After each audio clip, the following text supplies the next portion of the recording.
रची महेश निज मानस राखा, और फिर पाई सुसमय शिवा सन्न भाषा।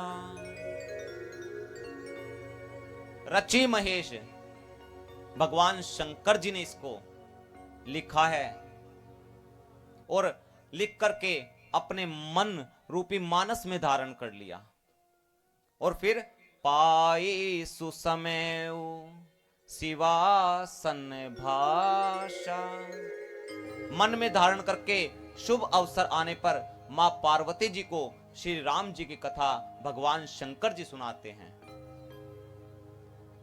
और गोस्वामी तुलसीदास जी महाराज कहते हैं मैंने नहीं लिखा।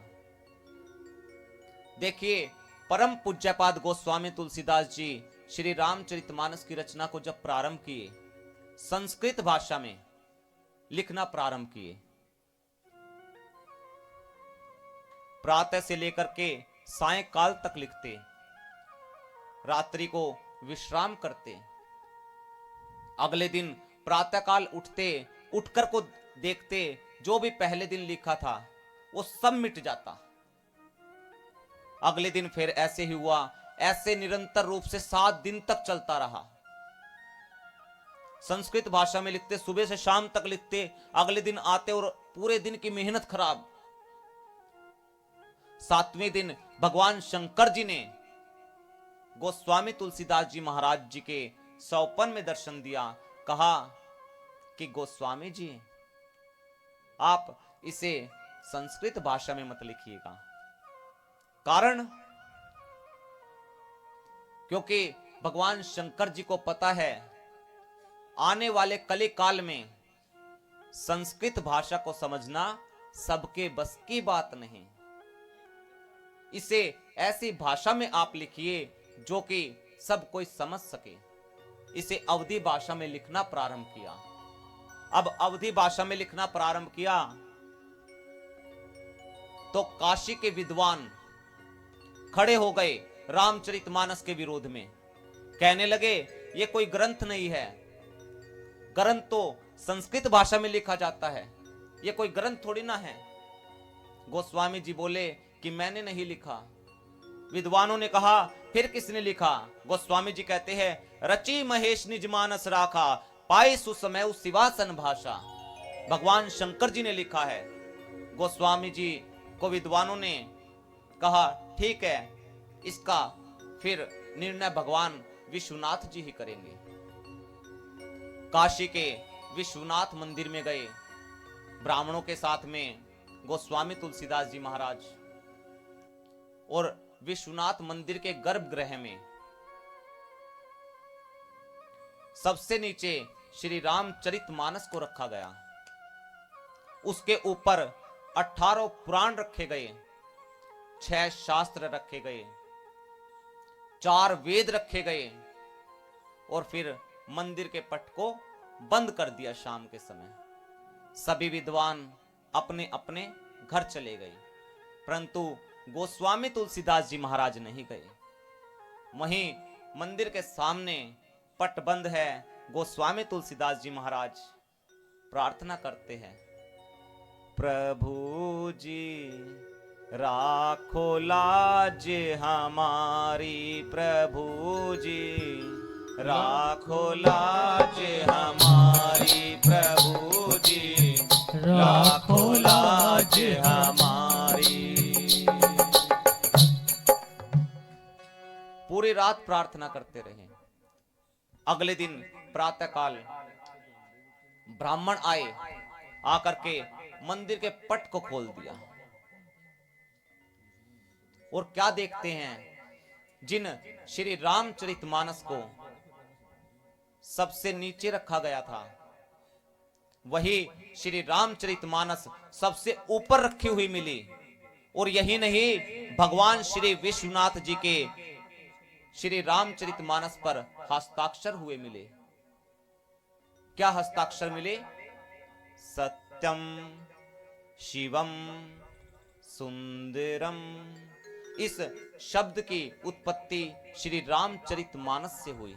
इसलिए श्री रामचरितमानस के सबसे प्रथम पेज पर सत्यम शिवम सुंदरम है। गोस्वामी जी श्री रामचरितमानस में 7 कांड की रचना करते हैं। कितने कांड? 7 कांड। सबसे प्रथम कांड श्री बाल कांड, दूसरा कांड श्री अयोध्या कांड, तीसरा कांड श्री अरण्य कांड, चौथा कांड श्री किष्किंधा कांड, पांचवा कांड श्री सुंदर कांड, छठा कांड श्री लंका कांड, सातवां कांड श्री उत्तर कांड। ये 7 कांड की रचना गोस्वामी तुलसीदास जी महाराज करते हैं। इनमें से जो 7वां कांड है श्री उत्तर कांड, इस उत्तर कांड में जीव के जीवन की कोई ऐसी समस्या नहीं, कोई ऐसा प्रश्न नहीं जिसका उत्तर श्री उत्तर कांड में ना हो। सब देखिए, जो श्री रामचरितमानस है इसके अंदर 4 घाट है, 4 जगह एक साथ कथा हो रही है। सबसे पहला घाट सुनिए, काशी जी का 80 घाट। कौन कौन गया है काशी जी? 80 घाट सुना है आपने? वहां पे 80 घाट, 80 घाट पे वक्ता के रूप में गोस्वामी तुलसीदास जी महाराज है और श्रोता के रूप में साधु संत समाज कह लीजिए या गंगा मैया कह लीजिए या परम पूज्यपाद गोस्वामी तुलसीदास जी महाराज कहते हैं, स्वांत सुखाए तुलसी रघुनाथ गाथा, अपने अंतःकरण के सुख के लिए। यह कौन सा घाट हुआ? 80 घाट, श्री रामचरितमानस का सबसे प्रथम घाट। गोस्वामी तुलसीदास जी महाराज कहते हैं कि मैं आपको वो कथा सुनाऊंगा जिस कथा को तीर्थराज प्रयाग में श्री याज्ञवल्क ऋषि जी ने भरद्वाज मुनि को सुनाया। अब कहां पहुंचे हम? कहां पहुंचे? तीर्थराज प्रयाग, दूसरे घाट पे।